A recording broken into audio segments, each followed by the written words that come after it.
Hey, how's it? Welcome back to Handle Sports TV. I haven't been around for a while now. I've been sick, haven't been feeling good for the past 2 weeks. Luckily for me, it's been international break and obviously the Rugby Championship trying to fix how they're moving things around in terms of the venues due to the different COVID restrictions and traveling bans and stuff like that, especially in New Zealand. But of course, the EPL has been on hold, Serie A has been on hold, all the major five soccer leagues, football leagues have been on hold due to the international break, the FIFA break. But of course, as I'm back in terms of my health and everything, thank God I'm alive. The all the sports is back, so it just works out. It just works out. So great to see you guys again. I see I've got subscriptions coming in. Thank you very much. I really appreciate that for Handle Sports TV. Please do comment. I'm not seeing a lot of commentary, so please feel free to comment. Let me know what you like, what you don't like, and of course what you think of the video. And please, of course, like on the video. I really appreciate that. But anyway, today's show, we've got EPL, we've got a bit of Serie A, not much going on in La Liga in terms of like big matches, because I'm just going to cover like just the big matches that are going on and the things that we're expecting to see, the changes that are pretty surprising. And of course, we've also got the Rugby Championship that I'm going to talk about, and of course, the Currie Cup. In fact, let me just start with the Currie Cup. There's a Currie Cup final today in South Africa, which is Blue Bulls, who've won 24 Currie Cups, a massive 24 Currie Cups, versus the Sharks, another entertaining team that have won 7 Currie Cups, I believe, yeah. So 24 versus 7, it's happening today at 5 p.m. South African time. It's going to be quite interesting because the Bulls have been running rampant, but the Sharks, they're no slouches. They've got a really good team together. So it will be very interesting catching that game. I'm obviously going to be catching it later on and see how I enjoy it, and perhaps I'm going to do a review of it later on in the week. And of course, we've got the Rugby Championship. The Rugby Championship is only playing tomorrow on a Sunday. We've got New Zealand in the morning playing against the Pumas, Argentina. It's going to be at 9:05 in the morning, South African time, of course. And obviously, it's going to be an interesting match because now Pumas have tasted blood with New Zealand, and they'll be looking to get a second win over New Zealand, and New Zealand will be looking to send a message out there to say, look, that was a mistake. Congratulations to you. You've beat us once, but it's not going to happen again. They'll have to do that without Whitelock, who has been ruled out for the rest of the Rugby Championship.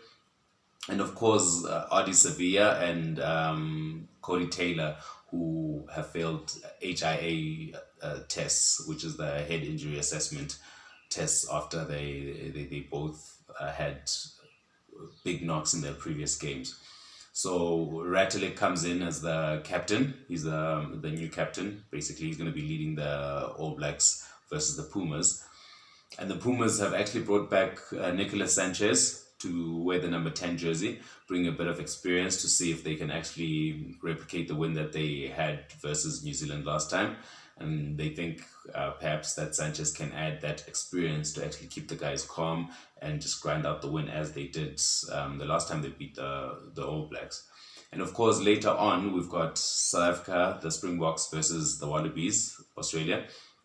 A quite interesting game, this one, because in terms of South Africa, we've got Dwayne Vermeulen coming back from his ankle injury, which he hasn't played since the World Cup, the 2019 World Cup for the Springboks. So he's back now. And also we've got Faf de Klerk coming back. He's available for Jacques Naba. And we've got Sbu Nkosi replacing Cheslin Colby on the right wing. Definitely, yeah. And also on the side of Australia, big move. The 33-year-old coming back after 4 years of inactivity in the Wallabies squad, Quade Cooper. Quade Cooper is going to be wearing the number 10 jumper to bring that creative force to the Australian team. Well, Australia, they've lost quite a few matches. They've drawn three. They've won three only since 2019 when Rennie took over. So I think now he's looking for a bit of experience, a bit of the previous winning team, your Quade Cooper, to actually bring in some experience and also some winning mentality into the team to try take advantage of the rugby championship being in Australia. They'll be home for all their matches, so it's a chance for them to actually do something. So I think it's actually quite clever for Rennie to actually bring in Quade Cooper, who's got the experience of winning, to try get Australia back to winning ways, even if they're not winning the rugby championship, to actually get some respectability in back in their name, because they've been pretty much the whipping boys in the last few years now.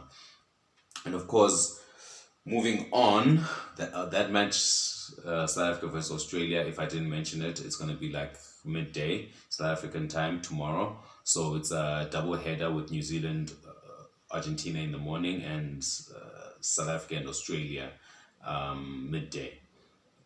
We'll be out at Pirates Rugby Club in Greenside. We'll be there from the morning to watch the game with the lads, and obviously we'll be looking to watch both games. And then after that, we'll be playing some touch rugby with Touch Rugby Sundays from about 2 p.m. So it's just going to be a perfect day with that. But of course, we'll be enjoying the rugby first, and then going to see if we can replicate the moves on the field with the touch rugby. Yeah. Of course, moving on to football, soccer, we first got, like, obviously probably one of the most anticipated games, not because it's seen as a big game, but obviously anything can happen in football as the ball is round. It rolls whichever way. We've got Cristiano Ronaldo's second debut for Manchester United, which is expected to happen. That's going to be at 4 p.m. today, on a Saturday. That is Newcastle is going to be taking on Manchester United, with Cristiano Ronaldo looking to make his second debut and see if he can actually add that killing instinct that Manchester United so much lacked last season in order to kick on and win trophies. So that's going to be very interesting, because Newcastle is Cristiano Ronaldo's third favorite team in terms of the EPL scoring against. Only beaten by number one is West Ham. He scored 5 in 7 games. And number 2 on that list is Aston Villa, which he scored 9 goals in 14 games. And of course, with Newcastle, he's had 6 goals in 11 games. So yeah, that'll be very interesting to see how he's going to do. Can he still be as lethal versus these teams now 12 years later from leaving Manchester United? We don't know. We'll see. But of course, the old man has still got a great leap to him. He's got great physique, great professionality, and still working hard on his game constantly. Other big games that we have in the EPL, we've got Leicester versus Man City, which I expect to be high scoring. We've got Jamie Vardy, we've got your Mahrez, we've got your Phil Fodens, we've got Madison. I mean, the firepower is there, and we're definitely going to be seeing goals, and I'm expecting a lot of goals there. Like, it's one of those matches you just can't call, although you kind of lean towards Man City with all the pedigree. And of course, the coach, when you compare Guardiola to Brendan Rodgers, is cheese and chalk. So perhaps but of course, how Brendan Rodgers does with his X Factor players like your Jamie Vardy's and Nyacho. So we don't know what's going to happen there in terms of like who's definitely going to win, but I'm expecting goals. That's all I'm willing to call. And of course, we've got Leeds versus Liverpool. Another one, kind of David versus Goliath thing. But of course, Leeds with great history, and Marcelo Bielsa coaching them. And of course, the Brazilians have been allowed to play by FIFA in the EPL. despite the whole thing of them having to quarantine and stuff like that. All the Brazilians are allowed to be playing this weekend. So Rafinha will be a great addition to Marcelo Bielsa's squad to play that attacking football that they so renowned for under his stewardship.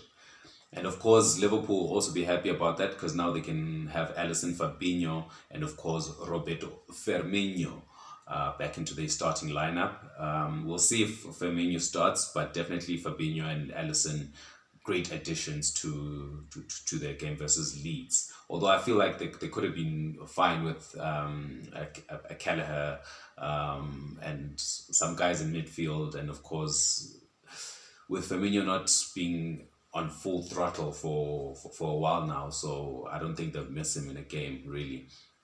But of course, some would disagree because of Firmino's link-up play and stuff like that. But I think they can have enough that with your Harvey Elliott's and such. But anyway, they don't have to worry about that now because the Brazilians are allowed to take part. And of course, we've got Brentford versus Brighton, a very interesting game. Brentford, they've started so well, and they've had good attacking prowess, and they've pretty much been good at the back as well. But of course, another team that's good at the back, which is Brighton, they've actually done really well to keep solid, even though they lost Ben White. But of course, up front, they've still got Maupay, and they've still got, I'm not sure if Danny Welbeck will be playing. I didn't do my homework on that one. But anyway, after losing Percy Tau, I don't know how that's going to work out, but I think they needed him. But that's my personal opinion. But anyway, Brighton versus Brentford, the Bees versus the Seagulls. It's going to be quite an interesting game. I'm looking to see some firecrackers there as well. It might not be high scoring, but it's going to be very exciting end-to-end stuff with Basuma right there in the middle, controlling things, and Tony up ahead for Brentford. We'll see. But anyway, yeah, we move on to Serie A. Serie A, we've got a couple of interesting games. Napoli versus Juve. Juve playing without Cristiano Ronaldo for the first time, really, like officially. They'll be playing today at 6 p.m. Yeah, 6 p.m. And then Milan versus Lazio, another big match. It's going to be 6 p.m. tomorrow on a Sunday.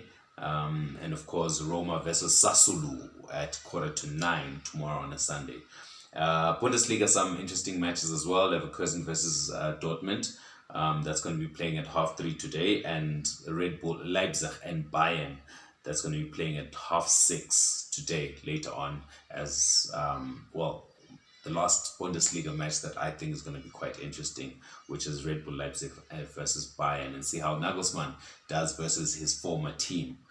But anyway, guys, I know it's a short show today, but yeah, I'm still recovering. I'm still regaining my strength. And of course, look, nothing better than a quick short stint to get back into things and getting back into the role of things. Please, again, subscribe, please, below, and like the video, and please give me some comments so I can actually get to know what's happening with what you like, with what you guys are looking for and stuff like that. But anyway, guys, enjoy a very great sporting weekend. We missed it. We love it. It's here. Handle Sports TV.